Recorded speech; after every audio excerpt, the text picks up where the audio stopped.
Енергетската криза ги погоди образовните институции во Тетово. Училиштата мора домаќински да менаџираат со нафтата за објектите да бидат затоплени, особено овие денови кога температурите на воздухот се ниски, а поради ковид протоколите мора и да се проветрува на секои 2 часа. Од управата на медицинското училиште по реакциите на дел од родителите дека училниците каде што учат нивните деца не се доволно топли, велат дека засега состојбата е под контрола.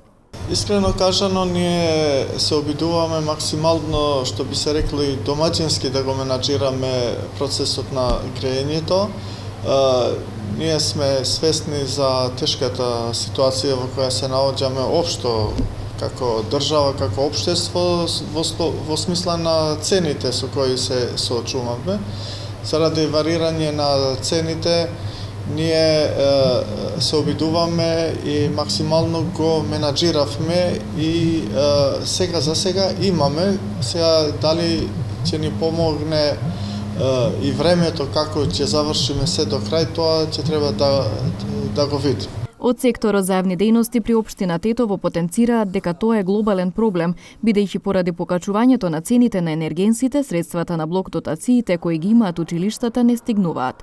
Велат дека во некои училишта мора да се прават рестрикции во грејењето, затоа што и снабдувачите не можат да обезбедат нафта. Значи компаниите што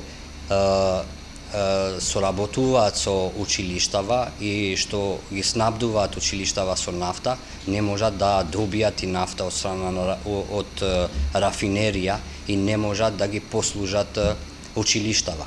Ради тоа ние дојдовме до ситуација за да направиме од време на време рестрикции, земајќи ги во предвид и протоколите што треба да ги почитуваат училиштава ради вирусот COVID-19, што протоколите кажуваат дека на секој 2 часа училиштава треба да ги отворат прозорите и кога се отворат тие мора да се исклучи парно грејењето за да се направи тоа и после пак ќе ги вклучат. Значи, ние како општина и како сектор за јавни дејности сме цело време во комуникација со училиштава и се подрудиме да го менаџираме оваа ситуација, иако пак ќе кажем оваа ситуација не зависи само од страна на општината, значи ова е глобален проблем и